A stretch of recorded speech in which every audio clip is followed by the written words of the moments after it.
తిరుపతి తొక్కిసలాటలో మరణించిన మృతుల కుటుంబాలకు ఏపీ ప్రభుత్వం పరిహారం ప్రకటించింది. 25 లక్షల చొప్పున పరిహారం ఇవ్వనున్నట్లుగా మంత్రి అనగాని సత్యప్రసాద్ తెలిపారు.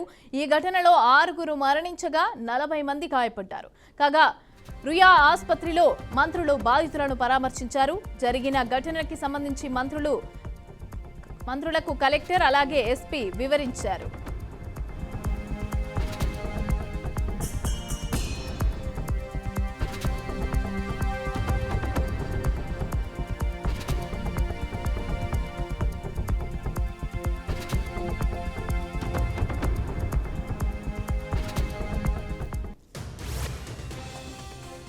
తిరుమల శ్రీవారి వైకుంఠ ద్వారా సర్వదర్శన టికెట్ల టోకెన్ల జారీలో నిన్న జరిగిన తోపులాటలో తీవ్ర విషాదాన్ని అయితే మిగిల్చింది.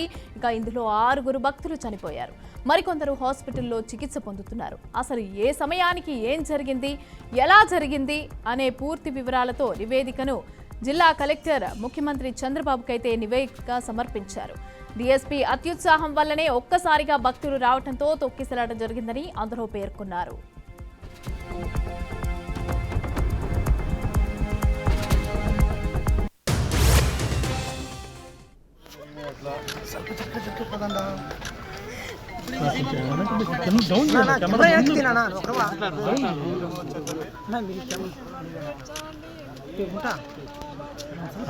కెమెరా డౌన్ చేయాలి. ముందు కెమెరా సెట్ కాదు చూస్తున్నావు.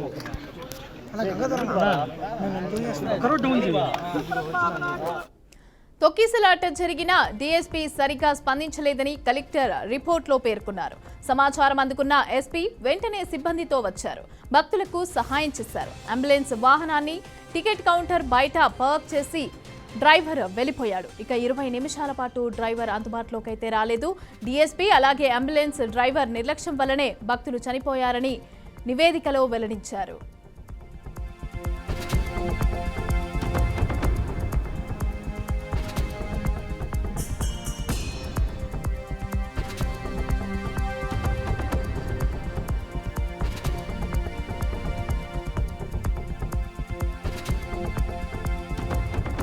దిలా ఉండగా ఈవో శ్యామలారావు ఆసుపత్రిలోని క్షతగాత్రులను పరామర్శించారు. ఇక వారి ఆరోగ్య పరిస్థితి పైన ఆరా తీశారు. అనంతరం ఆయన మీడియాతో మాట్లాడుతూ తొక్కిసలాట ఘటన దురదృష్టకరమని అన్నారు. ఈ ఘటనలో 6 మృతి చెందారని 41 మందికి గాయాలయ్యాయని తెలిపారు. ప్రస్తుతం విచారణ జరుగుతోందని పేర్కొన్నారు. డీఎస్పీ గేట్లు తెరవటం వల్లే ఘటన జరిగినట్లుగా ప్రాథమికంగా తేలినట్లుగా చెప్పారు. విచారణ తర్వాత పూర్తి వివరాలు వెల్లడిస్తామని అన్నారు.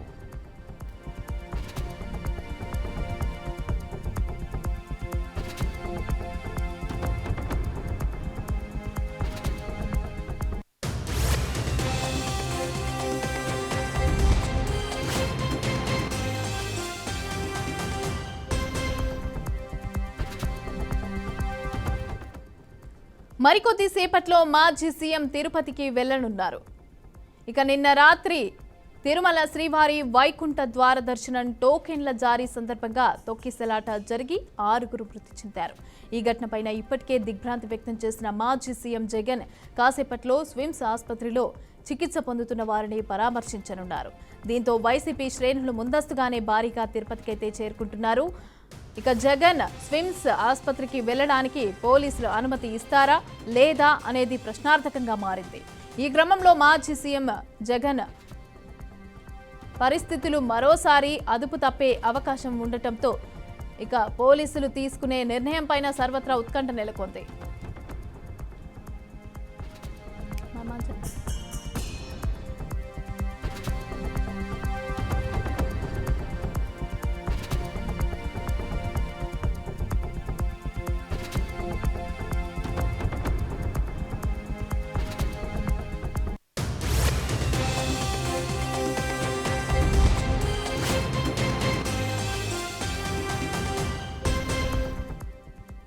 ఇదిలా ఉండగా ఏపీలో ప్రధాని మోదీ 2 లక్షల కోట్ల రూపాయల వరకు అభివృద్ధి పనులు ప్రారంభించిన ఘట్టాన్ని మరవక ముందే ఇక రాష్ట్రంలో విషాద ఘటన వెలుగు చూస్తుంది. తిరుపతి తొక్కిసలాట ఘటన అందరిలో మహావిషాదాన్ని అయితే నింపింది. వెంకన్న సన్నిధిలో జరిగిన తొక్కిసలాట ఘటనలో 6 మృతి చెందగా మరో 40 మందికి గాయాలయ్యాయి. ఇక ఈ ఘటనపైన ప్రధాని మోదీ సహా పలువురు కేంద్ర మంత్రులు, కాంగ్రెస్ అగ్రనేత రాహుల్ గాంధీ, తెలంగాణ నేతలు విషాదం వ్యక్తం చేశారు. ఘటనపైన సీఎం చంద్రబాబు దిగ్భ్రాంతి వ్యక్తం చేశారు. తొక్కిసలాట ఘటన తనను తీవ్రంగా కలిచివేసిందని ఆవేదన వ్యక్తం చేశారు. అస్వస్థతకు గురైన వారికి మెరుగైన వైద్యం అందించాలని ఆదేశించారు. ఇక డీజీపీ, టీటీడీ చైర్మన్తో చంద్రబాబు టెలికాన్ఫరెన్స్ నిర్వహించారు. టీటీడీ నిర్లక్ష్యంపై బాబు సీరియస్ అయ్యారు. మరికొద్దిసేపట్లో బాబు తిరుపతికైతే చేరుకోనున్నారు. రుయా స్విమ్స్లో క్షతగాత్రులతో పాటుగా బాధిత కుటుంబాలను పరామర్శిస్తారు.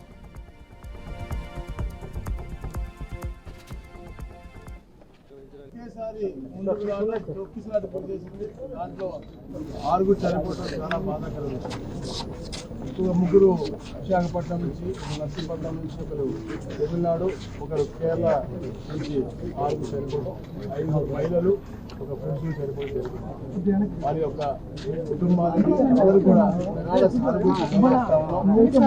చంద్రబాబు నాయుడు గారికి వెంటనే ఉన్నటువంటి అధికారులు ఎస్పీ గారు కూడా ఎప్పటికప్పుడు చేసుకుంటూ మెరుగైన చికిత్స అందించాలని ఎవరికైతే ఇబ్బంది మందికి వారికి కూడా మెరుగైన చికిత్స అందించాలని చెప్పి రియా ఆసుపత్రికి, అలాగే చీఫ్ ఆసుపత్రికి వచ్చడం జరిగింది.